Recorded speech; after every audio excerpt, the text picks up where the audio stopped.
Cockroach Janata party ಅಂತ ಏನು ಮಾಡಿದ್ದಾರೆ ಅದು ಒಂದು ಪೊಲಿಟಿಕಲ್ ಸ್ಯಾಟೈರ್ ಅಂತ ನೋಡ್ತೀವಿ. ಅದು ಒಂದು ಹಾಸ್ಯವಾಗಿ ಒಂದು ರೀತಿ ಕಾಮಿಡಿಯಾಗಿ ಮಾಡಿದ್ದಾರೆ. ಅದು ಒಳ್ಳೆ ಪ್ರಯತ್ನನೇ, ಅದು ಒಳ್ಳೇದಾಗಲಿ, ಅದು ಒಂದೇ ಒಂದು ರೀಚ್ ಆಗಿದೆ, ಒಂದು ಆನ್ಲೈನು ನಮಗೆ ಫಾಲೋವರ್ಸು.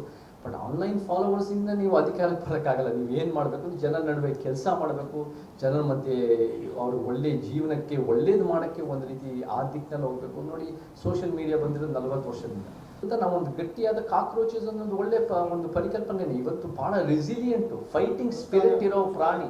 ಅದು ಒಂದು ರೀತಿ ಇಡೀ ಒಂದು ಫೈಟಿಂಗ್ ಸ್ಪಿರಿಟ್ ಇರೋ ಪ್ರಾಣಿ. ಡೈನೋಸಾರ್ಸ್ಗಿಂತ ಹಳೆಯದು, 300 ಮಿಲಿಯನ್ ಇಯರ್ಸಿಂದ ಕಾಕ್ರೋಚಸ್ ಇದ್ದಾವೆ.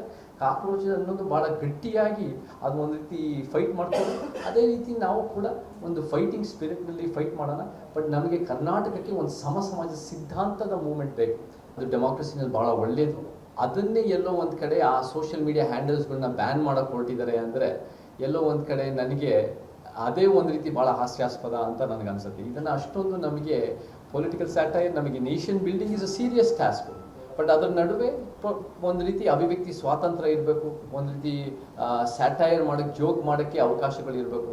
ಆ್ಯಂಡ್ ಅದ್ರ ಜೊತೆಗೂ ನನ್ನ ಕಣ್ಣಲ್ಲಿ ಯಾರು ಅದನ್ನು ಒಂದು ಪಾಕಿಸ್ತಾನದಿಂದ ಬರ್ತಾ ಇದೆ ಅನ್ನೋ ರೀತಿ ಬಿಂಬಿಸ ಕೊಟ್ಟಿದ್ದಾರೋ ಅವ್ರು ಅದನ್ನು ಮಾಡೋದು ಬಿಟ್ಟು ಅವರು ಕೂಡ ಅದನ್ನು ಒಂದು ರೀತಿ ಕಾಕ್ರೋಚ್ ರೀತಿ ಜೊತೆಗೆ ತೊಗೊಂಡು ಅವ್ರನ್ನೂ ಕೂಡ ಯೂತ್ಸನ್ನು ಜೊತೆಗೆ ತೊಗೊಂಡು, ಯಾಕಂದರೆ ಆ ಒಂದು ಎಲ್ಲ ಪಕ್ಷದಲ್ಲೂ ಯೂತ್ಸ್ ಇದ್ದಾರೆ, ಎಲ್ಲ ಸಿದ್ಧಾಂತಗಳಲ್ಲೂ ಯೂತ್ಸ್ ಇದ್ದಾರೆ.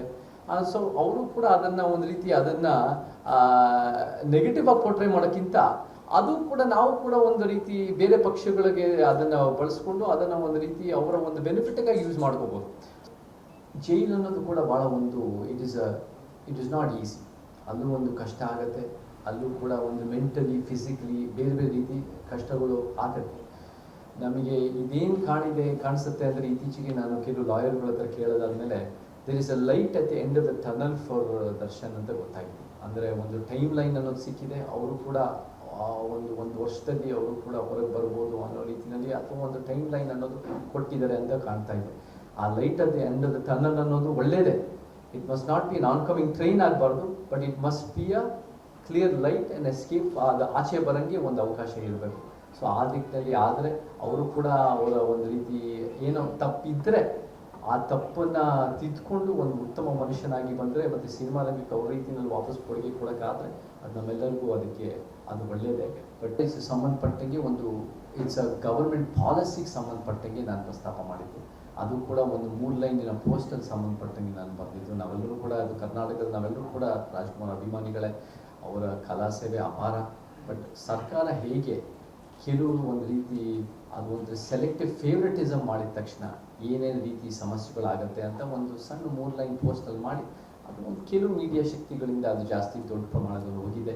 ಬಟ್ ಅದು ಕೂಡ ದೊಡ್ಡ ಪ್ರಮಾಣದಲ್ಲಿ ಕರ್ನಾಟಕ ಜನ ನಾನು ಹೇಳಿದ್ರಲ್ಲಿ ಸತ್ಯ ಇದೆ, ಇದು ಕೂಡ ನಮಗೆ ಒಂದು ರೀತಿ ಜಾಗೃತಿ ಆಗಕ್ಕೆ ಒಂದು ಕಾರಣ ಆಯಿತು ಅಂತ ಒಪ್ಕೊಂಡಿದ್ದಾರೆ. ಬಟ್ ನಮಗೆ ಮೇಯ್ನ್ ಏನು ಬೇಕು ಅಂದರೆ ನಮಗೊಂದು ಸಮಾಜ ಬೇಕು, ಒಂದು ಸಮಾನತೆಯ ಸಮಾಜ ಬೇಕು, ಒಂದು ನ್ಯಾಯ ವೈಜ್ಞಾನಿಕತೆ ಸಮಾಜ ಬೇಕು. ಆ ಕಡೆಯಲ್ಲಿ ನಾವು ಕೆಲಸ ಮಾಡ್ತಾ ಮುಂದುವರಿಸ್ತೀವಿ.